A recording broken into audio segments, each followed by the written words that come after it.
নমস্কাৰ, জয় শ্ৰীৰাম। যোৱা ভিডিঅ'টোত আমি ব্ৰহ্মানাৰত কৈলাশত উপস্থিত হ'ল আৰু সেই সময়তে দুৰ্গা শিৱৰ ওচৰত বহি আছে আৰু দূৰতে ব্ৰহ্মানাৰদক দেখি দুৰ্গাই শিৱক সুধিছে। সেইখিনিৰ পৰা আমি আজি আৰম্ভ কৰিম।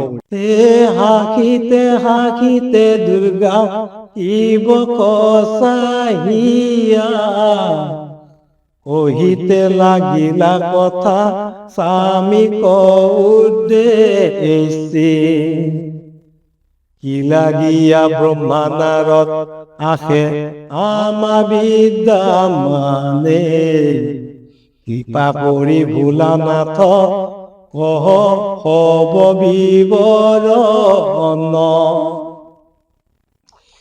এই শিৱে বোলে শুনা প্ৰিয়ে মহুৰ বচন এতিক্ষণে আহি আছে ব্ৰহ্মা যে নাৰদ হব কথা বিৱৰীয়া কহিব তোমাতে খন্তেক অপেক্ষা দেৱী কৰাহ এইখনে। আৰু সেই সময়তে ব্ৰহ্মানাৰদ উপস্থিত হ'ল শিৱ আৰু পাৰ্বতীৰ ওচৰত। আৰু প্ৰথমতে ব্ৰহ্মানাৰদে দুৰ্গাক নমস্কাৰ কৰিলে আৰু দ্বিতীয়তে শিৱক প্ৰণাম কৰিলে। আমি সাধাৰণতে আলহীৰ ঘৰত গ'লে আমি বিশেষকৈ ঘৰৰ গৃহিণীজনী প্ৰথমতে মাত লগাব লাগে, কাৰণ তেওঁহে বহিবলৈ দিব, খাবলৈ তামোল পাণ দিব বা চাহ পানী দিব।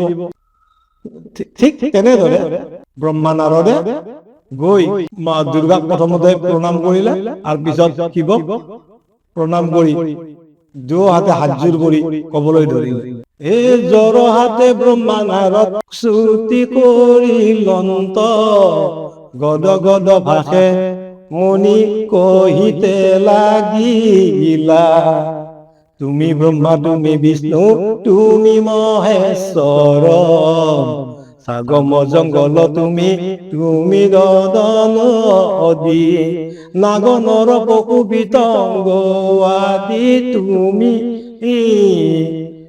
দেৱেৰে দেৱতা তুমি তুমি বংশানন এই গোলকতে গিয়েছিলো এখনে আমিও গোলকতে দেখিলাম অপূৰ্ব জগন্নাথ পূৰ্বতে ছিলেন প্ৰভু অকল নাৰায়ণ এবেতো হইলা প্ৰভু চাৰিটি আকাৰ ইহাৰ কাৰণ প্ৰভু বুজিতে নাপাৰি এত বুলি মুনিবৰে স্তব্ধ হইয়া ৰহিলা কীৰ্তিবাস পণ্ডিত গা ইলহুদা গান আদি গান গাইলন্ত পণ্ডিত কীৰ্তিবাসে কীৰ্তিবাস পণ্ডিত গা ইলহুদা গান আদি গান গাইলন্ত পণ্ডিত কীৰ্তিবাসে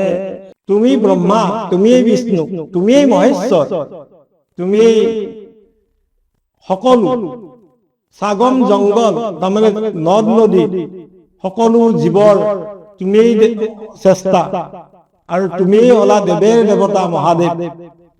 গতিকে তেওঁলোকে এনেকে স্তুতি কৰি তেওঁলোকে কবলৈ ধৰিলে যে আমি গোলকত গৈছিলো আৰু গোলকত দেখিলো যে ভগৱান আগত এজন আছিল, এতিয়া চাৰিটা আকাৰ হ'ল। আমি তাৰ মানে কাৰণ একো বুজিব নোৱাৰি আপোনাৰ ওচৰলৈ আহিল। আপুনি আমাক ইয়াৰ কিনো কাৰণ কিনো কথা বুজাই দিয়া। নমস্কাৰ, জয় শ্ৰীৰাম।